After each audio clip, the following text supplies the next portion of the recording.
दोस्तों, जैसा कि आप सभी जानते हैं कि आपका सिलेक्शन इस चीज पर भी बहुत ज्यादा डिपेंड करता है कि आखिरी के बचे हुए 60 से 70 दिनों में आप किस चीज का रिवीजन करते हो, आप क्या पढ़ रहे हो। इस चीज पर बहुत ज्यादा डिपेंड करता है। आपने देखा होगा, ना जाने कितने ऐसे लोग हैं जो आखिरी के समय में ही तैयारी शुरू करते हैं और पहली बार में सेलेक्ट होके निकल भी जाते हैं। और ऐसे भी बहुत सारे लोग हैं जो 4-4 साल से तैयारी कर रहे हैं, इसके बावजूद भी उनका एग्जाम नहीं निकल पाता है। सीधी सी मतलब है कि जो सही डायरेक्शन में सही कंटेंट पढ़ेगा वो जल्दी सेलेक्ट हो जाएगा, और जो सही तरीका जिसको नहीं मालूम है वो चाहे कितना भी पढ़ लो एग्जाम नहीं निकलेगा। अगर आपको बताएं कि 2024 वाला पेपर अगर आप उठाकर देखोगे, इस चीज को आप सभी लोग ध्यान से सुनना कि आप कितनी भी पढ़ाई करते हो, इसके बावजूद भी आप आरओ का पेपर उठाकर देखना, 2024 वाला ही पेपर ले लेना, तब भी आपको ऐसा लगेगा कि इस पेपर में आपको कुछ आता नहीं है। क्योंकि जो चीज आप पढ़ रहे हो उससे पेपर में कुछ अलग ही टॉपिक आजकल एग्जाम में पूछे जा रहे हैं। पैटर्न बिल्कुल चेंज हो चुका है। 99% लोग क्या करने में लगे हैं, वही जो हमेशा से पढ़ते आ रहे हिस्ट्री ज्योग्राफी के जो कॉमन टॉपिक्स है, आप उन्हीं टॉपिक्स को बार बार पढ़ रहे हो। आजकल के पेपर में कुछ अलग से टॉपिक पूछे जाने लगे हैं, और वो अलग से पूछे जाने वाले टॉपिकों की पूरी लिस्ट हमने तैयार करके उनमें से जितने भी टॉपिक है सारे के सारे टॉपिक हमने अपने बैच में पढ़ा रखे हैं। अगर आपने हमारे बैच से नहीं पढ़ रखा है तो आपको मैं वो टॉपिक्स बताते चल रहा हूँ, इसको कहीं ना कहीं से निकाल कर पढ़ लेना, तो आपको आखिरी के समय में कट ऑफ निकलने में आसानी हो जाएगी। भाई खुद से सोचो कि अगर मान लो अपने 50 से 60 ऐसे टॉपिक पढ़ लिए जिनसे डायरेक्ट एग्जाम में क्वेश्चन मिल गया, तो आपकी कट ऑफ निकल जाएगी ना। इसका मतलब क्या हुआ कि आखिरी के समय में जितना सटीक कंटेंट, मतलब ऐसा कंटेंट जो एग्जाम में पूछे जाने के चांसेस जिसकी ज्यादा है, अगर आपने किस्मत से वो पढ़ लिए तो आपका कट ऑफ आराम से निकल जाएगा। और जिसने वो टॉपिक नहीं पढ़े होंगे वो सारे क्वेश्चन गलत करके आ जाएगा। तो आपको करना क्या है, जिसने हमारा बैच ले रखा है उसको अलग से कुछ नहीं करना है, क्योंकि हमने तो ऑलरेडी बैच में वो चीजें करा रखी हैं। जिसने नहीं लिया है वो ध्यान से सुने। एक टॉपिक होता है बायोलॉजिकल ऑक्सीजन डिमांड, जिसको बोलते हैं बीओडी। इस टॉपिक को कर लेना, पिछले 5 साल में 3 बार क्वेश्चन पूछा गया है। इसके अलावा एक टॉपिक होता है, आपको बता दें, ये माल्थस का जनसंख्या सिद्धांत, ये इकोनॉमी का टॉपिक है।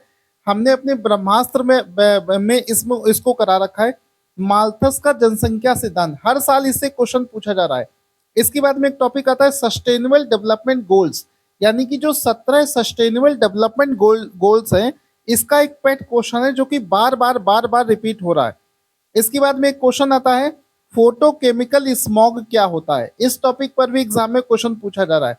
इसके अलावा आप जब एग्रीकल्चर पढ़ेंगे, जैसा कि इस समय मैं यूट्यूब पर क्लासेस भी ले रहा हूँ, उसमें जितनी भी फसलें होती हैं, चाहे वो रबी की फसल हो गई, जायद की फसल हो गई, कैश क्रॉप हो गई, सारी फसलों में कौन सा राज्य पहले नंबर पर है, कौन दूसरे नंबर पर है, कौन तीसरे नंबर पर है, या फिर किसी भी फसल में भारत पूरी दुनिया में कौन से स्थान पर है। जैसे गन्ना के उत्पादन में भारत में सबसे बड़ा राज्य कौन सा है, या फिर पूरे वर्ल्ड में हम लोग शुगर केन यानी कि गन्ना उत्पादन में कौन से स्थान पर है। इसी तरीके से चावल के, गेहूं के उत्पादन में, फलों के उत्पादन में, जितने भी आपके ऑयल सीड्स होते हैं उनके उत्पादन में हम लोग कहाँ पर हैं। जितने भी आपके दलहन और दलहन और ऑयल सीड्स हैं, हाँ, दालें और ऑयल सीड्स हैं, उनमें भारत प्रोडक्शन में कौन सी पोजीशन पर आता है। दुनिया में भारत की रैंक और स्टेट वाइज रैंकिंग ये पूरी हमने करा रखी है। 110% है, इस लिस्टिंग से एग्जाम में क्वेश्चन बनता ही बनता है। इसके अलावा आपको बता दें, ग्रीन हाउस गैस, 110% श्योर है कि ये टॉपिक एग्जाम में पूछा ही जाता है। इसके अलावा आपको बता दें, जितने भी ये प्लांट डिसीजेस होते हैं, जैसे खैरा रोग या तमाकू में वायरस की वजह से तमाकू में होने वाला रोग जो होता है, तो प्लांट में, पौधे में बैक्टीरिया की वजह से होने वाला रोग, फंगस की वजह से होने वाला रोग और वायरस की वजह से होने वाला रोग, इस पर एग्जाम में बहुत सारे क्वेश्चंस आजकल पूछे जा रहे हैं। भर भर के ये सारे टॉपिक्स पूछे जा रहे हैं। नॉर्मल टॉपिक इस समय बहुत कम पूछ रहा है। इसके अलावा आपको बता दें, भारत में गरीबी, पॉवर्टी इन इंडिया, आपको अच्छे से पढ़ना पड़ेगा। कार्बन और उसके अपरूप, मतलब कार्बन एंड उसके एलोट्रोप्स जो होते हैं वहां से एग्जाम में क्वेश्चन पूछे जा रहे हैं, ठीक है, वो टॉपिक आता है। इसके अलावा आपको बता दें कि आपका एक जो वेक्टर जनित यानी कि मच्छर के काटने से जो बीमारी होती है उसके क्वेश्चंस एग्जाम में पूछे जा रहे हैं। फिर एक टॉपिक आपका आ जाता है ओजोन लेयर, यहां से एग्जाम में आजकल क्वेश्चंस पूछे जा रहे हैं, ये चीज आपको कवर कर दी है। ऊर्जा के स्रोत छोड़कर मत चले जाना, बार बार इस टॉपिक से क्वेश्चन पूछा जा रहा है। एक और आपको लेटेस्ट टॉपिक बताएं, बहुत कम लोग इसको पढ़ाते हैं, ये आपका एग्रीकल्चर में एक टॉपिक आता है जिसके अगर आप देखोगे तो 2 क्वेश्चन इस बार पूछे गए हैं, वो है सीड सीड सीड खेती के तरीके। जैसे आपने देखा वो झूमिंग खेती एक खेती का प्रकार है, ये एग्जाम में पूछा जाता है। इसके अलावा इसमें खेती के तरीके ये आपको बता दें, क्वेश्चन नंबर भी आपको बता दे रहे हैं। क्वेश्चन नंबर 9 ये पूछा गया था कि जो हम लोग खेती का तरीका करते हैं जिसमें कि इंटर क्रॉपिंग होती है वो पूछी जाती है, कृषि वाले चैप्टर में ये आता है।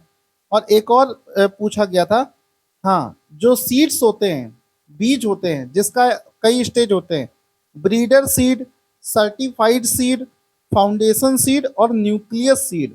तो ये जो सीड होते हैं इन सीड का मतलब ये जो 4 टाइप हमने बताए हैं, ब्रीडर, सर्टिफाइड, फाउंडेशन और न्यूक्लियस, तो इनके बारे में क्वेश्चन आता है। एक और इसी में क्वेश्चन आता है कि जैसे मान लो ब्रीडर सीड है तो वो किस कलर के बैग में होना चाहिए, नीले, ये सफेद, पीले। तो ये टॉपिक अभी हमने अपने बैच में पढ़ाया नहीं था, लेकिन आज इसका भी पीडीएफ अपलोड कर दिया जाएगा। तो ये सब आपको वो टॉपिक बता रहे हैं जहां से 110% एग्जाम में क्वेश्चन आने हैं। इसके अलावा भी और भी बहुत सारे टॉपिक है जो मैं निकाल निकाल कर इस समय अपने बैच में पढ़ा रहा हूँ। बाकी आपको बता दें कि अगर आप कंटेंट अच्छा पढ़ रहे हैं, बिल्कुल सटीक एग्जाम ओरिएंटेड चीजें आखिरी के समय में पढ़ रहे हैं, तो एग्जाम निकलना तय है। किसी कीमत पर ऐसा नहीं हो सकता कि एग्जाम ना निकले। और अगर आप एक तरफ से किताब पढ़ रहे हो, आपको पता ही नहीं कि इस किताब में इंपॉर्टेंट क्या है, क्या चीज पढ़नी क्या छोड़नी है, बस पढ़ते जा रहे हो, तो आपको टाइम बहुत ज्यादा लग जाएगा, क्योंकि आप ऐसी चीजें पढ़ रहे हो जो एग्जाम में पूछी नहीं जाती हैं। इस वजह से जिसने अभी भी बैच नहीं लिया है, अभी भी आपके पास में समय है, हमारे व्हाट्सएप पर आरो यारो लिखकर भेज दीजिए। मैं आपको कुछ ऐसी चीजें पढ़ा दूंगा, कुछ ऐसा चीजें बता दूंगा कि आपके चांसेस बहुत ज्यादा होंगे एग्जाम निकलने के। Thank you so much guys for watching this video. और बैच में एडमिशन लेने के लिए आप हमारे मोबाइल एप्लीकेशन से भी ले सकते हैं।